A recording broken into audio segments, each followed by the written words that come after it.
بعد فأعوذ بالله من الشيطان الرجيم.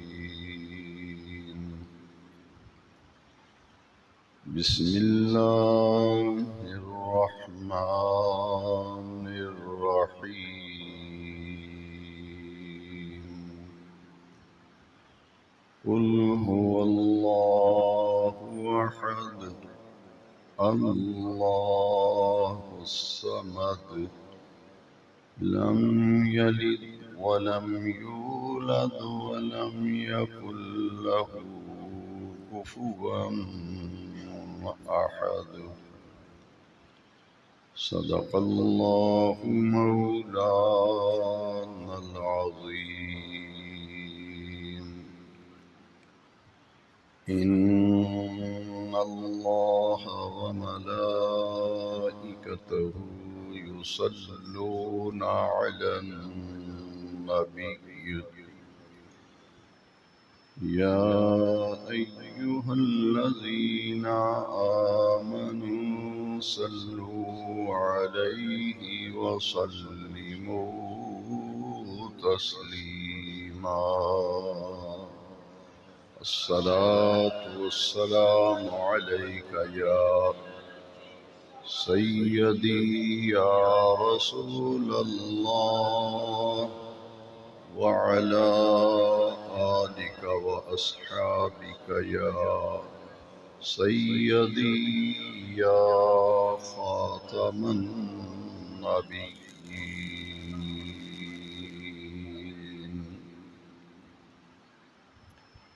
ذوی الاحترام سامعین کرام،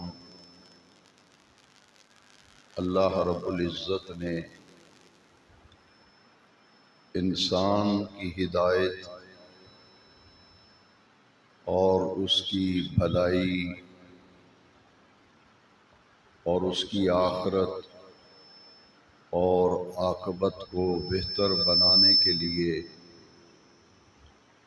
اپنے احکام اپنے بندوں تک پہنچانے کے لیے سلسلہ نبوت کا آغاز حضرت آدم علیہ السلام سے فرمایا. انسانوں کو راہ ہدایت راہ نجات پر لانے کے لیے حضرت آدم علیہ السلام سے لے کر حضرت عیسیٰ علیہ السلام تک 1,24,000 انبیاء کرام کو اس دنیا میں اللہ رب العزت نے مبعوث فرمایا، اور پھر انبیاء کرام میں سے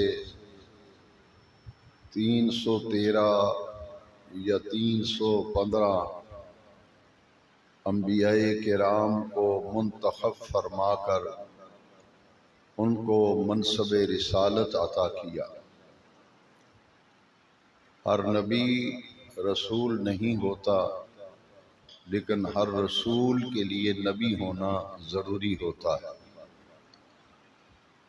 انبیاء کرام کی تعداد 1,24,000 کم و بیش، اور جو مرسلین اعظام رسول تشریف لائے ان کی کل تعداد 315 یا 313 ہے. اللہ کے احکام اللہ کے بندوں تک پہنچانے کا مقدس فریضہ ان نفوس قدسیہ نے سر انجام دیا، کیونکہ نبی کی تعریف یہی ہے: النبی هو انسان بعثہ اللہ تعالی الی الخلق لتبلیغ الاحکام. نبی اس مقدس انسان کو کہتے ہیں جسے اللہ سبحانہ و تعالی اپنے احکام اپنے بندوں تک پہنچانے کے لیے منصب نبوت پر فائز فرماتا ہے، اور وہ اپنی پوری زندگی اللہ کا پیغام، اس کے احکام اس کے بندوں تک پہنچاتے ہیں. انبیاء کرام علیہم التسلیمات جب اپنے ماننے والوں کی تعلیم اور تربیت کرتے ہیں اور ان کی رہنمائی میں اور ان کی ہدایت کے مطابق وہ اپنی زندگی گزارتے ہیں، تو پھر انہی میں سے اللہ تبارک و تعالیٰ کچھ ایسے لوگوں کا انتخاب کرتا ہے جن کو رب ذوالجلال مرتبہ ولایت عطا کرتا ہے۔ رب ذوالجلال انہیں اپنا ولی بناتا ہے، ولی اللہ، اللہ کے ولی۔ ہر امت کے اندر ولی اللہ ہوئے، اولیاء اللہ ہوئے، جیسا کہ قرآن مجید میں جہاں انبیاء کرام کے معجزات کا ذکر ہے، وہاں اولیاء کرام کی کرامات کا ذکر بھی قرآن مجید میں موجود ہے۔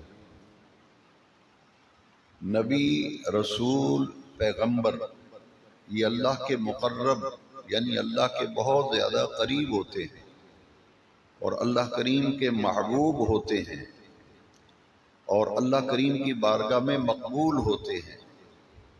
اسی طرح جو اولیاء اللہ ہیں وہ بھی اللہ تعالیٰ کے محبوب، مقبول اور برگزیدہ بندے ہوتے ہیں، مقرب ہوتے ہیں۔ انبیاء کو تو مسند نبوت پہ جلوہ گر فرمایا جاتا ہے، اور جن کو اللہ تعالیٰ منصب ولایت عطا کرتا ہے وہ مسند ولایت پر جلوہ فروز ہوتے ہیں۔ انبیاء کرام سے اگر خرق عادت ظاہر ہو تو اسے معجزہ کہتے ہیں، اور خرق عادت اگر ولی سے ظاہر ہو تو اس کو کرامت کہتے ہیں۔ جیسے قرآن مجید میں معجزات کا ذکر ہے، ایسے ہی قرآن مجید میں اولیاء کرام کی کرامات کا ذکر ہے۔ اور حضور نبی کریم صلی اللہ علیہ وسلم کی ذات اقدس پر چونکہ سلسلہ نبوت ختم کر دیا گیا، وہ نبوت کا دروازہ جو پہلے نبی حضرت آدم علیہ السلام ہے اور اللہ کریم کے آخری پیارے نبی اور آخری پیارے رسول ہمارے نبی کریم علیہ السلام کی ذات اقدس ہے، اور آپ کی ہستی اقدس پر رب ذوالجلال نے نبوت کا دروازہ ہمیشہ ہمیشہ کے لیے بند کر دیا، اور قیامت تک اب کوئی نبی نہیں آئے گا۔ لیکن جس طرح ہر نبی کی امت میں ولی ہوئے، نبی آخر الزمان چونکہ اللہ کریم کے آخری نبی ہیں اور قیامت تک آپ کا ہی کلمہ اور آپ کی ہی نبوت، آپ ہی کی رسالت پر ایمان لانا ہوگا، تو رب ذوالجلال نے پھر نبی آخر الزمان، آخر الانبیاء، حضور خاتم الانبیاء علیہ تحیت و ثنا کی امت میں قیامت تک ولایت کے سلسلے کو جاری رکھا۔ نبوت کا دروازہ بند ہو گیا لیکن ولایت کا دروازہ قیامت تک کھلا ہے، اور ہر امت کے اندر ولی ہوتے رہے، اس امت کے اندر بھی ہر دور میں ولی رہے۔ گزشتہ 3 جماعت مبارکہ کم و بیش ان کے مضامین میں اولیاء کاملین، اولیاء کرام، اولیاء اللہ، ان کے منصب، ان کے مقام، ان کے مرتبے، ان کی علامت، ان کی پہچان، ان کی نشانیاں جو قرآن و حدیث میں بیان کی گئیں، پچھلی جماعت مبارکہ میں ان کا تذکرہ کیا گیا۔ اگر اس معیار پر کوئی بھی ایسا اللہ کا مقرب و محبوب جس کو اس کسوٹی پر لگا کے دیکھا جائے گا کہ آیا وہ قرآن اور حدیث کے معیار پر پورا اترتا ہے تو وہ اللہ کا ولی ہوگا، لیکن قرآن اور حدیث کے معیار پر اگر پورا نہ اترے تو وہ شعبدہ باز تو ہو سکتا ہے، ولی ہرگز نہیں ہو سکتا۔ یہ بات آج کے خطاب جمعہ میں جو اہم بات ہم سمجھ رہے ہیں وہ یہ ہے کہ نبوت کا دروازہ تو حضور کی ذات پر بند ہو گیا. حضور خاتم الانبیاء ہیں، خاتم النبیین ہیں. قیامت تک کوئی نیا نبی پیدا نہیں ہوگا، کوئی نبی نہیں آئے گا. لیکن ولایت کا سلسلہ چونکہ جاری رہے گا، پھر سوال یہ پیدا ہوتا ہے کہ جس طرح حضور آخری نبی ہیں تو حضور کی امت میں پھر آخری ولی کون ہوگا؟ نبوت کا دروازہ تو حضور کی ذات اقدس پر بند کر دیا گیا، لیکن ولی ہر دور میں ہوتے رہے، ہوتے ہیں، اور صبح قیامت تک ولی اس امت میں ہوتے رہیں گے. اب سوال پیدا ہوتا ہے کہ آخری ولی کون ہوگا؟ جس طرح حضور کے بعد کوئی نبی نہیں، تو وہ کون ایسی شخصیت و ہستی ہے کہ جو ولی ہیں لیکن ان پر ولایت ختم ہو جائے گی اور ان کے بعد کوئی ولی نہیں ہوگا، کسی کو منصب ولایت پر فائز نہیں کیا جائے گا. وہ ہستی کون سی ہوگی؟ وہ حضرت امام مہدی علیہ السلام ہوگے. امام مہدی آپ آخری ولی ہوں گے، ان کے بعد کوئی ولی نہیں ہوگا، ولایت کا دروازہ ان پہ بند ہو جائے گا، اور بالکل قرب قیامت میں وہ جلوہ گر ہوں گے، ان کا ظہور ہوگا، اور اس کے بعد پھر قیامت برپا ہو جائے گی. تو ولایت حضرت امام مہدی علیہ السلام پر ختم ہوگی، وہ آخری ولی ہوں گے. تو امت کے اندر ولی ہر دور کے اندر رہے.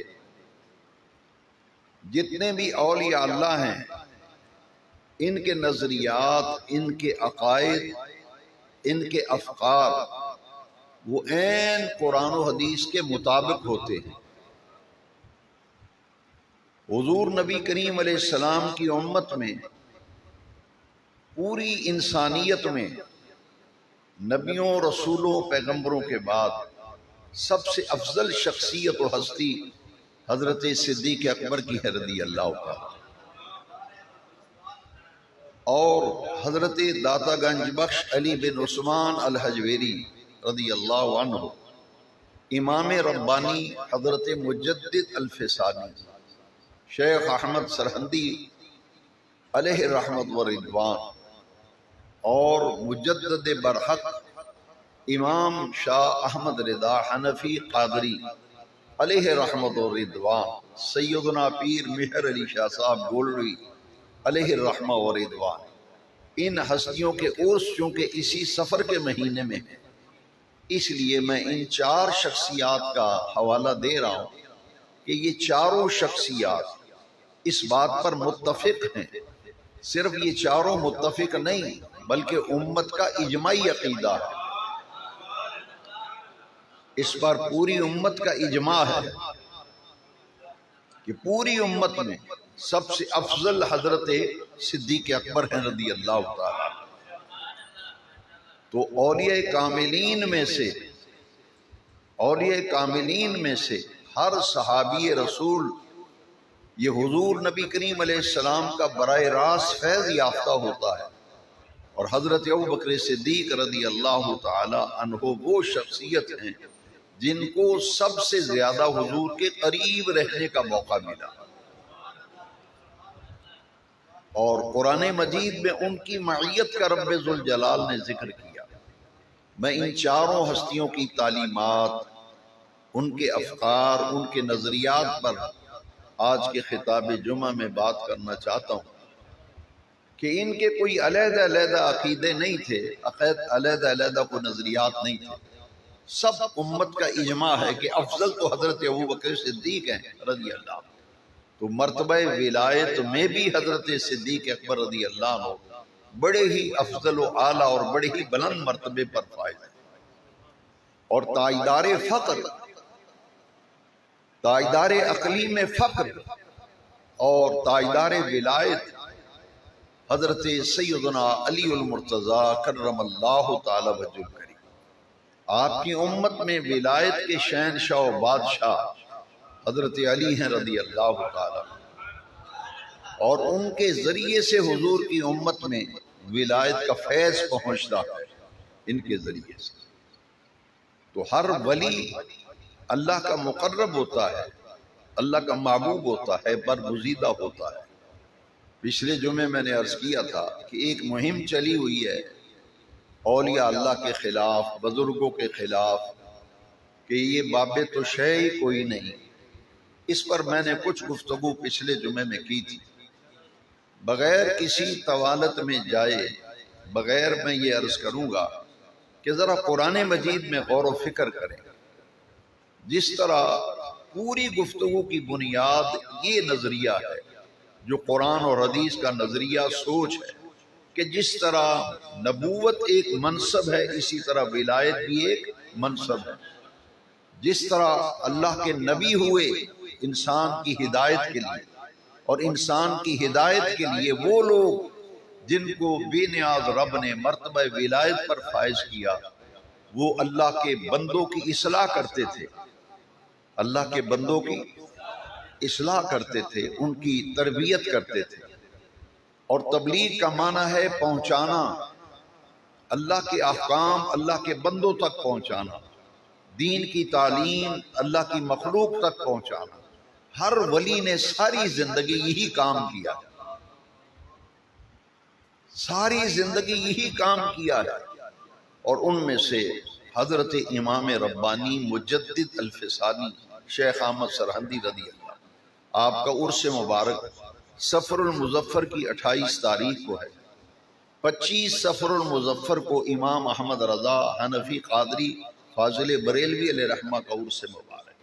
تو یہ دو شخصیات جو بالکل قریب قریب جن کے عرس ہیں، ان کے حوالے سے جو بات سمجھنے والی ہے کہ حضرت مجدد الفسانی کے دور میں مغل بادشاہ اکبر نے ایک دین نیا ایجاد کیا تھا، اور اس کا نام دین اکبری رکھا تھا، اور کئی اس کے حواری اسے دین الہی بھی کہتے تھے۔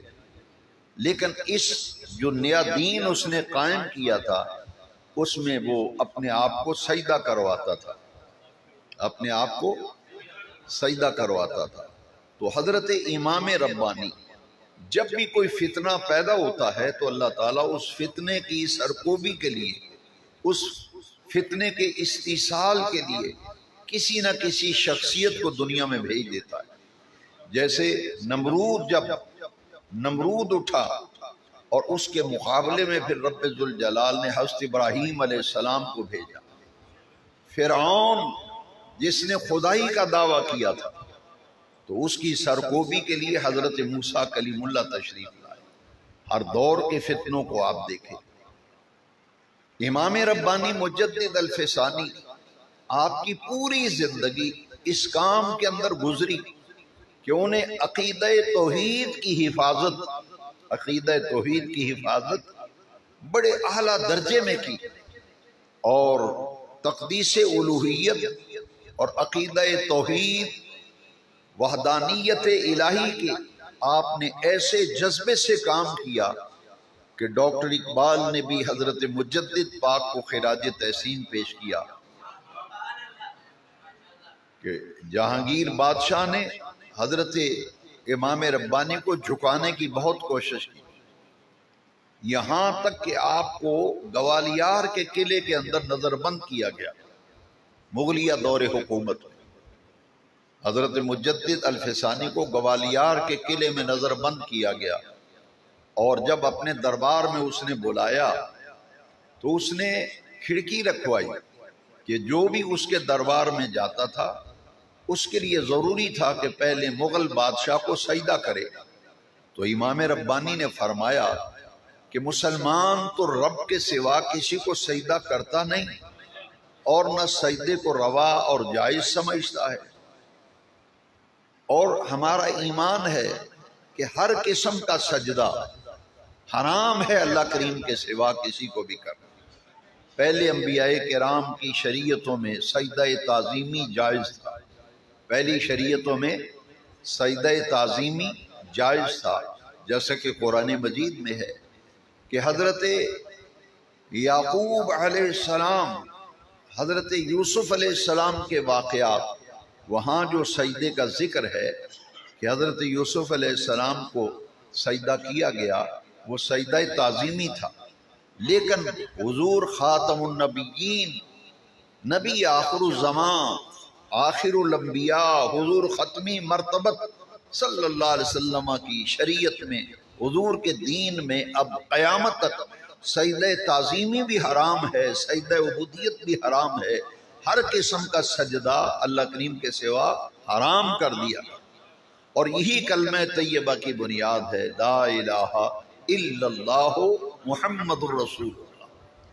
اس کلمے کا معنی ہی یہ ہے، عقیدہ توحید یہی ہے کہ اللہ کے سوا کوئی عبادت کے لائق نہیں، کوئی عبادت کے جب لائق ہی نہیں ہے تو سجدہ کیوں کیا جائے گا۔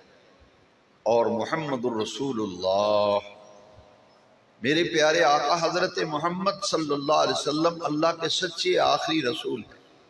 تو لا الہ الا اللہ یہ بیان توحید ہے، لا الہ الا اللہ بیان توحید ہے، اور محمد الرسول اللہ بیان رسالت ہے۔ میری یہ بات توجہ سے سنیں اور اسے اپنے دل میں جگہ دیں۔ دو ہی عقیدے ہیں ہمارے دین اسلام میں، اگر وہ دو عقیدے محفوظ ہیں اور دو عقیدے ہمارے پختہ اور راسخ ہیں تو دنیا کی کوئی طاقت جو ہے وہ مسلمان کو شکست نہیں دے سکتی۔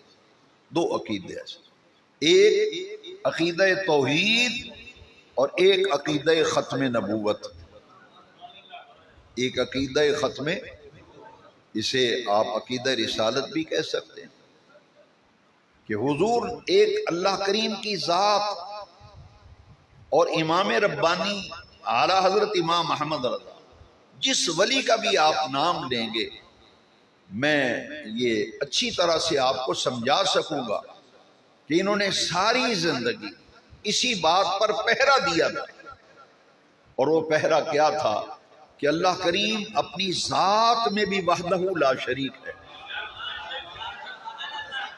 وحدہ، وحدہ کا معنی ہے اکیلا ہے، واحد ہے، لا شریک لہ، اس کا کوئی شریک نہیں۔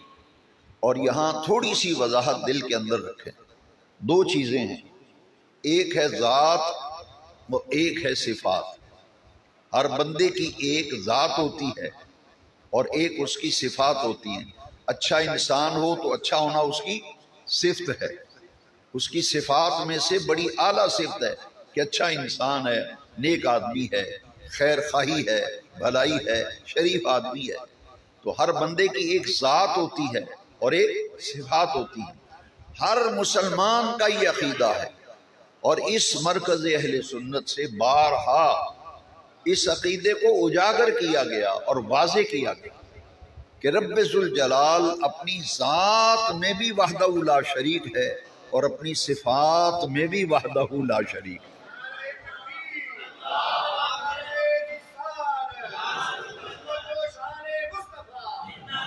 کہ اللہ کی ذات جیسی کسی کی ذات نہیں۔ دیکھیے، عقیدہ توحید کا پرچار یہ ہمارے ایمان کا تقاضا ہے، اور حضرت مجدد پاک نے ساری زندگی یہی کام کیا، کیونکہ اس زمانے میں عقیدہ توحید پر لوگ حملہ آور ہو رہے تھے۔ تو جس دور میں جو بھی فتنہ اٹھا اس کے تعاقب کے لیے کوئی نہ کوئی شخصیت پیدا کی اللہ نے۔ جب عقیدہ توحید پر نقب زنی کی گئی اور عقیدہ توحید پر لوگ حملہ آور ہوئے تو عقیدہ توحید کو بچانے کے لیے اور اس کے تحفظ کے لیے رب ذوالجلال نے امام ربانی مجدد الفسانی کی ذمہ داری لگا دی، یعنی ان سے اللہ نے یہ کام لیا، امام ربانی، کہ اللہ کی ذات وحدہ لا شریک، اس کی ذات میں بھی کوئی شریک نہیں اور اس کی صفات میں بھی کوئی اس کا شریک نہیں۔ اسے اور اگر آسان کر کے سمجھنا چاہیں تو بالکل آسان لفظوں میں سمجھاؤں گا کہ ایک بے پڑھا شخص بھی سمجھ جائے کہ اللہ کی ذات جیسی کسی کی ذات نہیں، اللہ کی ذات جیسی کسی کی، اور اس کی صفات جیسی کسی کی صفات نہیں، وحدہ لا شریک۔ سورہ اخلاص کی آج میں نے خطبہ جمعہ میں جو میں نے سورہ تلاوت کی ہے وہ سورہ اخلاص، قرآن مجید کی یہ عظیم سورہ ہے کہ جس کو ثلث قرآن کہا نبی کریم علیہ السلام۔ یہ پورے قرآن مجید کا تہائی ہے سورہ اخلاص، اور اس کی اتنی برکتیں ہیں کہ 3 مرتبہ سورہ اخلاص جس نے پڑھ لیا پورے قرآن مجید کا فیض اسے مل جائے گا، پورے قرآن میں۔ اور یہ اتنی پیاری صورت ہے کہ ایک امام تھے مدینہ طیبہ میں، حضور کی ظاہری حیات طیبہ، ایک محلے کی مسجد میں ایک امام تھے جو اکثر و بیشتر نمازوں کے اندر سورہ اخلاص کی تلاوت کرتے، اکثر و بیشتر سورہ اخلاص کی تلاوت کرتے۔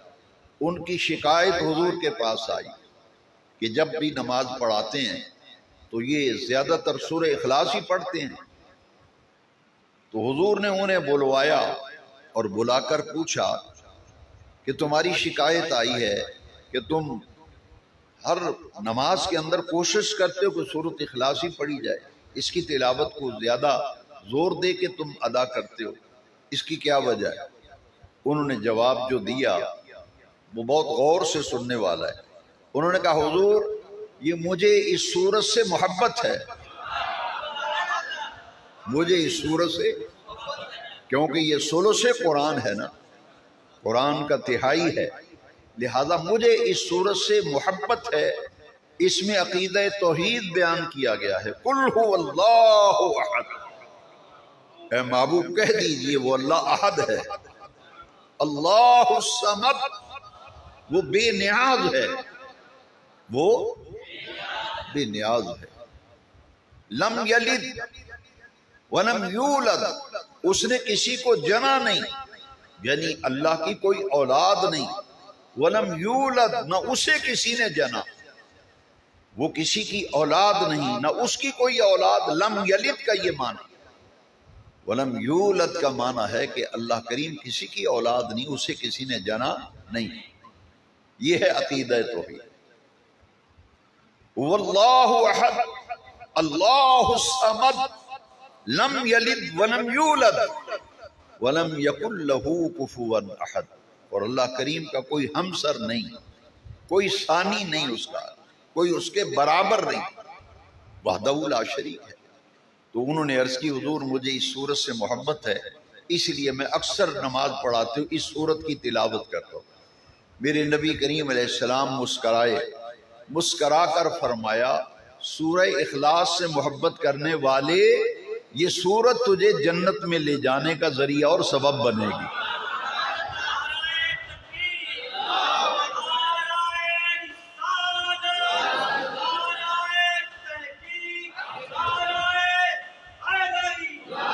اب یہ ہے عقیدہ توحید، جو سورہ اخلاص سے محبت کرتا ہے۔ ہمارے ایک بزرگ تھے وہ فرمایا کرتے تھے کہ ایک دن میں کم از کم 11 مرتبہ سورۃ اخلاص پڑھا کرو، ایک دن میں 11 مرتبہ، ہر نماز کے بعد 2 دفعہ پڑھ لیں، اور عشاء کی نماز کے بعد 3 دفعہ پڑھ لیں، 11 تعداد پوری ہو جائے گی۔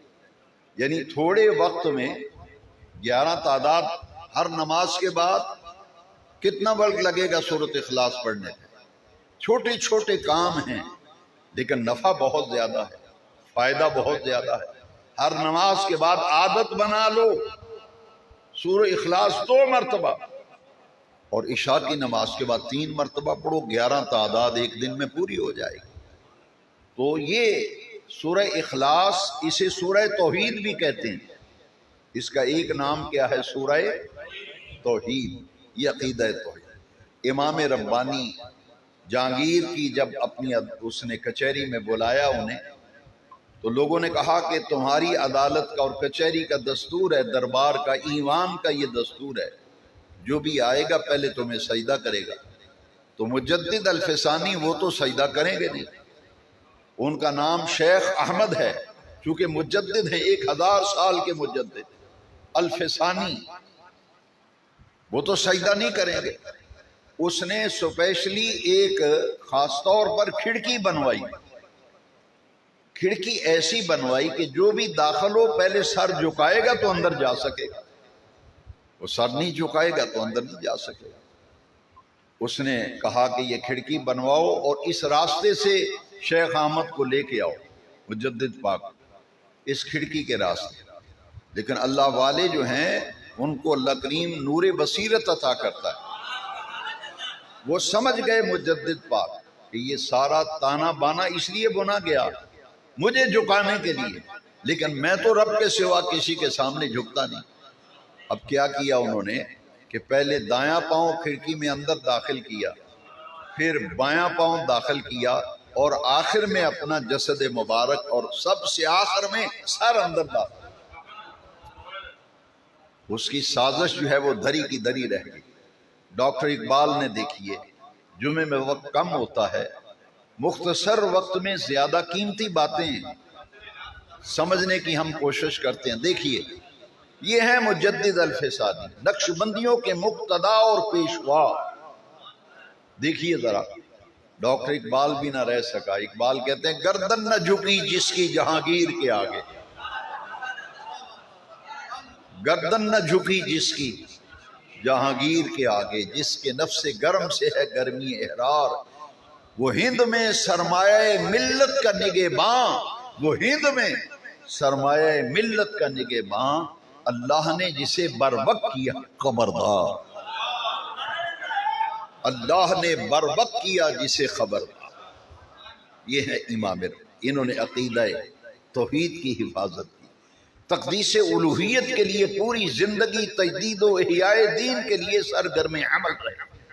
اور دوسری شخصیت، وہ اہل سنت کے امام ہیں جنہیں دنیا اعلی حضرت کہتی ہے، اور ان کا نام نامی اسم گرامی ہے احمد رضا، احمد رضا۔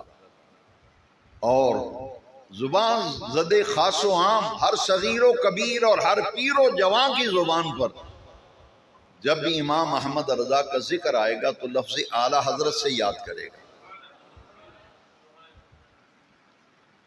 امام احمد رضا کے دور میں، امام ربانی مجدد پاک کے دور میں عقیدہ توحید پہ حملہ کیا گیا، مجدد پاک میدان میں آئے۔ اور امام احمد رضا کے دور میں عقیدہ رسالت پر حملہ کیا گیا، اور قادیان سے ایک شخص اٹھا جس نے نبوت کا دعویٰ کر دیا، مرزا قادیانی۔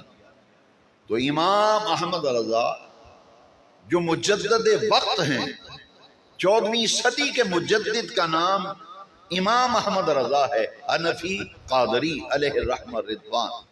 آپ نے عقیدہ رسالت، عقیدہ ختم نبوت، جس طرح انہوں نے پوری زندگی ان عقائد کے تحفظ کے لیے کام کیا، ان کی 1200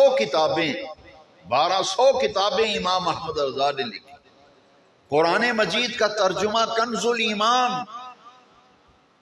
اور ان کا نعتیہ دیوان ہدایق بخشش، 33 جلدوں میں فتاوی رضویہ، یہ سارا وہ لٹریچر ہے، اسلامک لٹریچر، کہ پورے سب کانٹیننٹ بر صغیر پاک و ہند میں دین کی خدمت پر، تجدید پر، احیاء پر کسی نے اتنا کام نہیں کیا جتنا امام احمد رضا نے کیا۔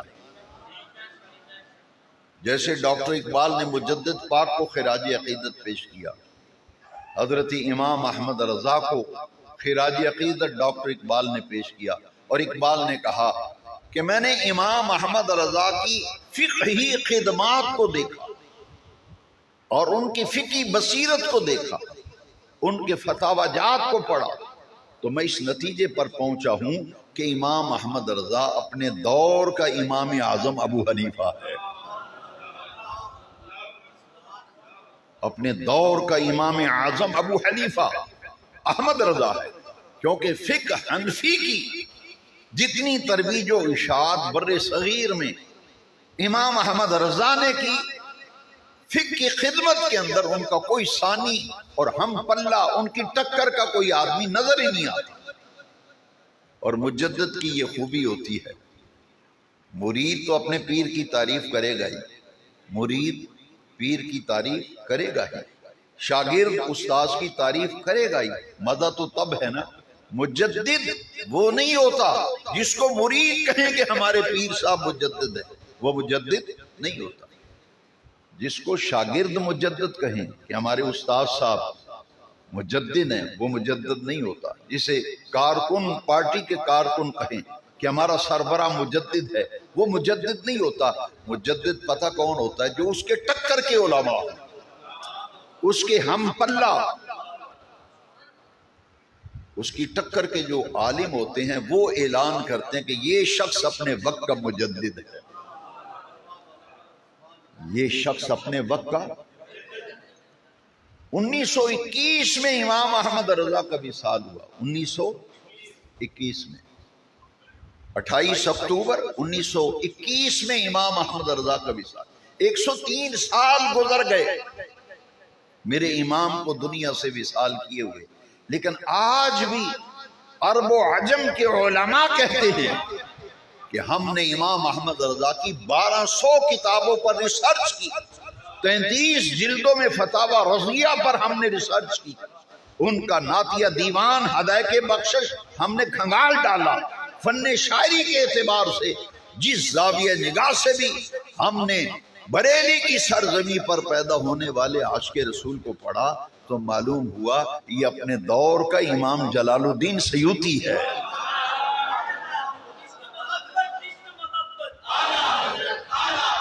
اور انہوں نے امام جلال الدین سیوطی علیہ رحمہ نے 70 مرتبہ جاگتے ہوئے حضور کی زیارت، 70 مرتبہ حالت بیداری۔ اور میرے امام احمد رضا نے حالت بیداری میں رسول اللہ کا دیدار کیا۔ حضرت مجدد الفسانی شیخ احمد فاروقی سراندی جو حضور کی بارگاہ کے حضوری تھے، اور ان تمام شخصیات میں جو قدر مشترک ہے وہ رسول اللہ کی محبت ہے، وہ حضور کا عشق ہے، حضور کی پیار ہے۔ دیکھیے نا کتنی بڑی بات ہے کہ امام احمد رضا نے تمہید ایمان میں لکھا کہ تمہارا کتنا ہی کوئی پیارا رشتہ ہو، خونی رشتہ ہو، گہرا تعلق ہو، ریلیشن شپ جتنی تمہاری مضبوط ہو، لیکن اگر مدینے والے آقا کی ذات اقدس کے حوالے سے اس کا عقیدہ درست نہیں، اس کے افکار درست نہیں، اس کے نظریات درست نہیں، عقیدہ ختم نبوت میں گڑبڑ نظر آئے اور تقدیس رسالت کے عقیدے میں کچھ کمزوری اور کچھ لچک نظر آئے، تو ایسے اسے نکال کر اپنے معاملات میں اسے نکال کر یوں پھینک دو جیسے دودھ میں مکھی گر جائے تو نکال کے پھینک دی جاتی ہے، اسے نکال کے پھینک دیا۔ اور ان ساری شخصیات جن کا میں نے نام لیا، یہ سب کی تعلیم ایک ہی ہے، ایک ہی تعلیم ہے۔ جو رسول اللہ کا نہیں وہ ہمارا کیا لگتا ہے؟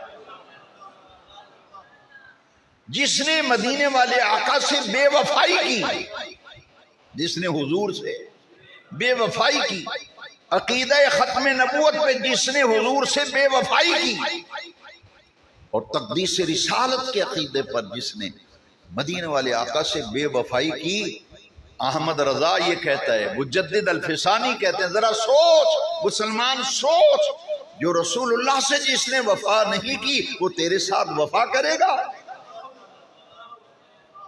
کہاں تو اندھیرے میں بھٹک رہا ہے؟ جو مدینے والے کا نہیں بنا وہ تیرا بنے گا۔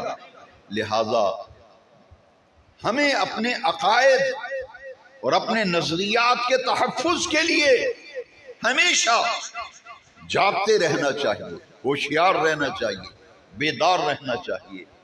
آئے دن فتنے دنیا میں پیدا ہو رہے ہیں، رات کو سوتے ہیں ہم، صبح نیا فتنہ پیدا ہوتا ہے جی، روزانہ نئے فتنے آتے ہیں۔ تو میرے امام نے جو درس دیا تھا نا، سونا جنگل رات اندھیری چھائی بدلی کالی ہے، سونے والو جاگتے رہیو چوروں کی رکھوالی ہے۔ سونا جنگل رات اندھیری چھائی بدلی کالی ہے، سونے والو جاگتے رہیو چوروں کی رکھوالی ہے۔ جو عقیدے میں نقب زنی کر رہے ہیں، تو اپنے ایمان کو بچانا ہماری ذمہ داری ہے۔ آج چونکہ ہماری مسجد میں جو مدرسے میں بچے پڑھتے ہیں، جنہوں نے حفظ کیا ہے ان کی دستار بندی ہے، اور میں نے عرض کیا تھا کہ ہمارے اس جامعہ میں 8 سالہ عالم کورس شروع ہے جسے درس نظامی کہتے ہیں۔ ماشاءاللہ یہ تیسرا سال ہے، ہمارے بچے بورڈ کراچی بورڈ میں امتحان دے رہے ہیں، اور یہ سند ایم اے کے برابر، یعنی اس مدرسے میں جو آخری امتحان دے کر نکلے گا اسے سند ملے گی، وہ ایم اے کے برابر ہوگی، اور 14ویں گریڈ میں اسے ڈائریکٹ کہیں نہ کہیں جاب گورنمنٹ دیتی ہے۔ جو دینی مدرسے کی آخری سند جس کے پاس ہوگی نا درس نظامی کا، جو فاضل ہوگا، وہ کورس اس مدرسے میں شروع ہے۔ 3 اساتذہ تعلیم دے رہے ہیں، اور حفظ و ناظرہ کا ادارہ ہے، بچیوں کا مدرسہ ہے۔ تو بچیوں کی جو سندیں وغیرہ ہیں ان کی چادر پوشی ہے، وہ تو ربیع الاول میں ہوتی ہے، لیکن جن بچوں نے امتحان دیا ہے ان کے رزلٹ کارڈ آئے ہیں کراچی بورڈ سے۔ تنظیم المدارس اہل سنت پاکستان، ہماری یونیورسٹی گرانٹس کمیشن نے اس جامعہ اسلامیہ رضویہ جو کھجور علی مسجد میں مدرسہ قائم ہے، اس کی سند کو یونیورسٹی گرانٹس کمیشن نے منظور کر لیا، اور یہ تنظیم المدارس کے ساتھ ہم اٹیچ ہیں، تو یہ سند جہاں بھی سرکاری ادارے میں بھی کوئی جاب کرنا چاہے بچہ، یہاں سے پڑھنے کے بعد آسانی کے ساتھ کر سکے۔ اور میرے خیال 7 بچے ہیں، 7 ایک سال پچھلے سال بھی دستار بندی ہوئی۔ آپ کا تعاون ہے، آپ عید کے موقع پر کھالوں سے مدرسے کی خدمت کرتے ہیں کھالوں کے ذریعے، اور چھوٹی عید پہ، شب قدر، شب برات میں، اور